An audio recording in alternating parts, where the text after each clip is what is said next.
Now these are American Girl dolls. These are evil. All right, this one's called Sage. There's lots of them. Yeah, they're not cheap. Tomorrow's giveaway, the Mariners fidget spinner. It's Brad Adam, Bill Kruger out here. Now, when I'm doing this, it's not that I'm not paying attention to you. I'm just more involved in my fidget spinner. I see what the kids are up to. This is great. This is what the people want. Drenched reporters. Well, all right. I'll play my part. Thanks, guys. Out here in the pen, we are awaiting the unveiling of number 11, joining number 42 and number 24, the second number ever retired by the Mariners. We've got baseball to talk about as well. Angels and Mariners, game 3 of the 4-game set. But it is all about Gar and the Mariners hitting coach and now legend here at Safeco Field. It's Brad Adam, Ryan Rowland-Smith, Mr. Dave Valley joining you here. Talking a little baseball, yes, but talking Edgar Martinez. Special day for him. Going to be fun to watch him accept this honor, Dave. Well, Brad, he's a special player and a special guy. Yeah, we'll have the ceremony for you live here, of course, on Root Sports. Coming up, we'll have the entire ceremony. But before we get to that, Edgar in the Mariners Hall of Fame will have number 11 retired. But, guys, let's talk about his quest here, getting into the Baseball Hall of Fame. Certainly in very good company. We're going to take a look at some of his numbers. And, Val, how about right-handed hitters? Career average of 310, on base 410, slugging 510. There's been 6 of them in the history of baseball. Edgar's one of them, 4 in the Hall of Fame. Tell me why Edgar should be the 5th. Welcome to the wheat fields of Cheney, home to Eastern Washington University, where the Eagles and their junior quarterback getting ready to take on the Portland State Vikings and their freshman quarterback. It's the last regular season game for the seniors, 14 seniors being honored here in Cheney. It's Portland State and Eastern Washington coming up right here from Roos Field on Root Sports. The Dam Cup, both teams desperately need the win. We take a look at the up to the date Big Sky standings. Montana State knocking off Montana. You just saw that, the Brawl of the Wild there on Root Sports. That helps Eastern Washington. Eastern trying to get into the playoffs for the 13th time in school history. Need a win today to get to 7 wins to have a chance. Meanwhile, Portland State just trying to avoid the second winless season in school history. Why is it named the Dam Cup? Well, you go drive from Portland to Cheney along that Columbia River. You pass 4 dams. There you have it, to Roos Field, where we are today. It used to be an all-sports trophy, now just a football-only trophy. Welcome, it's Brad Adam, Taylor Bart. I love dispensing useful information like that. So teams, of course, both of these schools, Taylor, want the Dam Cup, not just for bragging rights on the field, but certainly carries over into the offseason. We're out here in the bullpen with Nick Vincent, kind of your home away from home. You'd think we'd be talking pitching and how well you've done this year, but we don't want to do that. We want to talk about something much more important. You're about to have your first child, a little girl, in October. Do you have any idea what you're getting yourself into? I really don't. You might have got a lot of advice from the players in the clubhouse. Probably a lot of bad advice. So since I've got 3 girls, I'm going to show you kind of the essentials. And what's evil about them is they have stores here, Chicago, New York, so you'll see them when we're on the road, that you go to the store and you buy these outfits. Your daughter can buy the exact same matching outfits. They get their hair done together, they have lunch together, nails done together. The doll and your daughter. And you. And me. And you. Tea parties. This is going to be big because they're going to have random friends that you have to dress up for these tea parties, obviously. You might have to dress up as well. I probably am going to be dressing up. All right, now, if you have a brother like mine, you get real plates, which break all the time. So super glue, have that on hand too, my friend. All right, will do. All right, so you got a couple of glasses here. You take that. So let's see, that's going to be the milk, and this is going to be the sugar. And we lost all the spoons, so I'll give you a fork for the sugar. So try to make the tea. You got to mix. You got to mix. You got to mix. So this is the milk? Yep. Heat that up. Now pour the milk in. Ready. All right. Nice. Shh, make the sound effect. Nice. Nice. A little sugar. All right. Now. Yep. Serve on the plate always. Yep.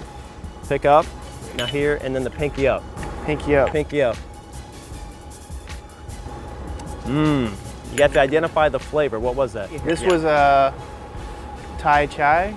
Okay, we'll go with that. Just convince her of that, right? Yeah. Then you got a scone here. You have to be able to cut the scone. You have to be able to serve the scone. We got more forks, yeah. You have to be able to explain what it is, what flavor it is for the daughter. So what kind of scone do we have here? Scone, it's a vanilla scone. Okay. Little powdered sugar on top. Nice. Your daddy's favorite.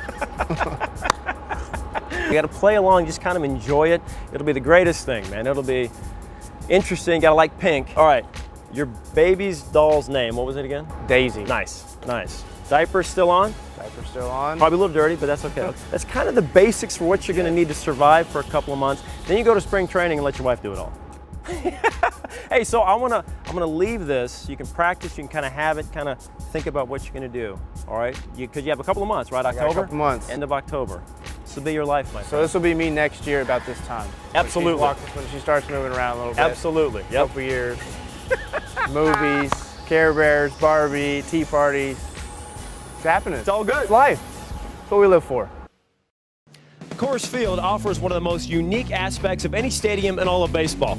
This row of purple seats that go around the stadium, exactly 5,280 feet above sea level, which is, you guessed it, a mile high. And I tell you what, you feel it up here.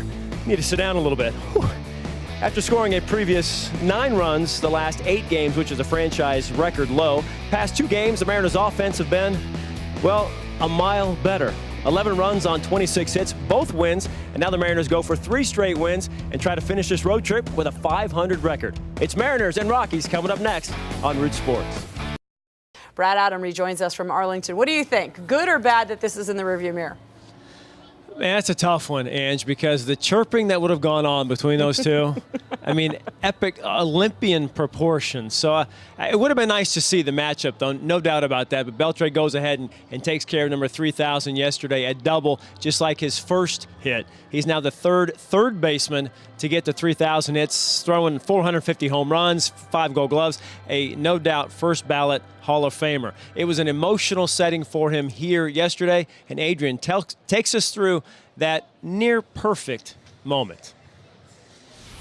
It was really special. I really wanted to be at home against our home crowd, the family in town, and it was a really special moment, and it happens almost exactly how I wanted it to happen, besides 2 things. We lost, and it wasn't against Felix. That was the thing I kind of regret not having that way, but I'm glad that it happened. So we were counting the days and games and hits down just like you were. You know Felix is going Monday. You wanted to hold out, but just couldn't get there. I understand that. Now, does he know that you wanted 3,000 against him as well? Oh, yeah, he knew. Yeah, we've been talking. He knew. He actually told me that, to make sure that I get it yesterday, because he was not going to get it against him. Because, you're going to walk me all the time or what? Because I'm going to take you deep. But now, yeah, it happened that way. I was obviously I wanted to get it done sooner than later, but I wouldn't be too mad if you would have waited today and get it against him. And you told him it was going to be a home run, not a single, right? Yeah, I was going for the home run. I want a single. Every time I face Felix, I don't want to get a single. When I get a single, I get mad. I don't want to take it deep, that's for sure. You're mad at a hit. I'm mad at a hit, yeah, not satisfied, for sure. Yeah. It's all or nothing with him. Can you imagine if you got 3,000th hit against Felix, it was a home run? Can you imagine what you'd be able to say and talk? You have the upper hand for the rest of your career. Yeah. The rest of your life. That's it. He can't say nothing to me ever again. Yeah. I got that right forever.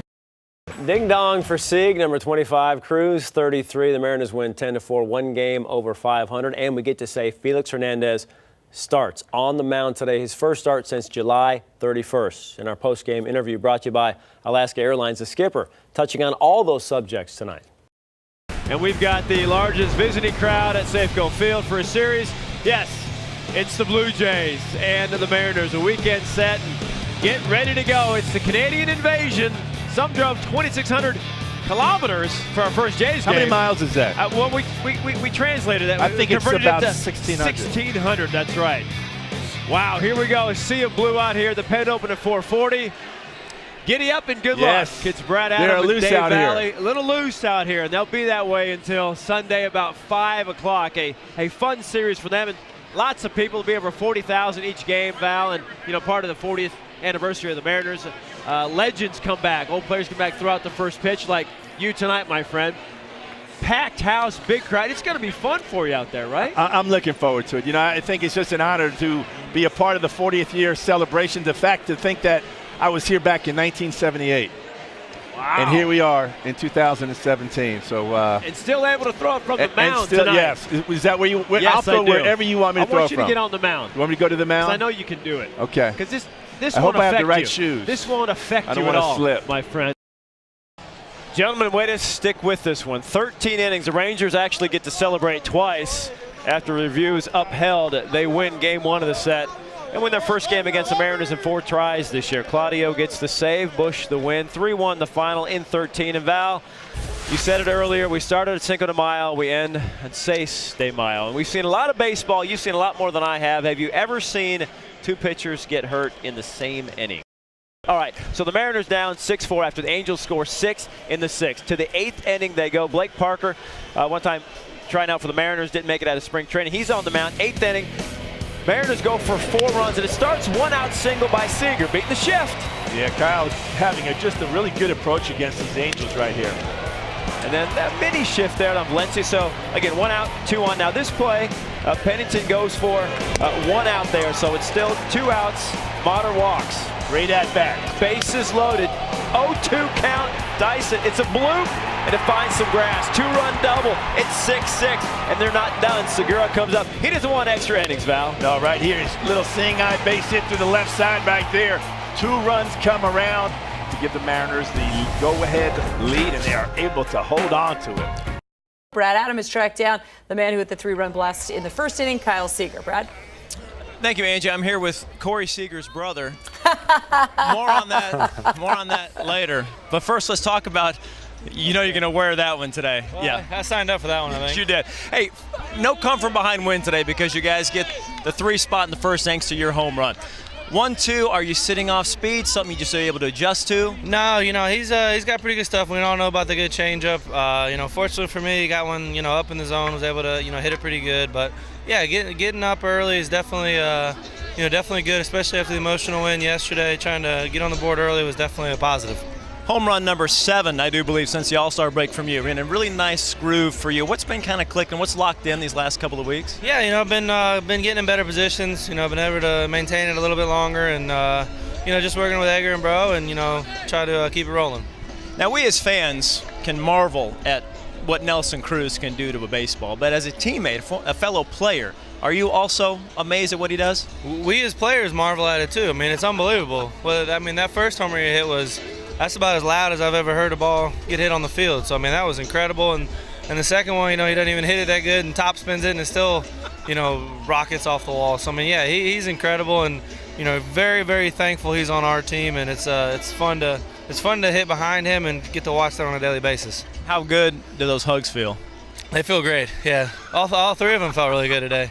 He gave me a hug when I scored on a double yesterday. That was nice too. I liked it. He's a good teammate. Hey, we just kind of figured it out before the interview. 6-3 road trip. The way the August is shaping up, that's a really good sign for you guys. Yeah, you know, we have a good team. You know, we continue to, you know, bring good energy, and you know, I think we're gonna be a good team moving forward.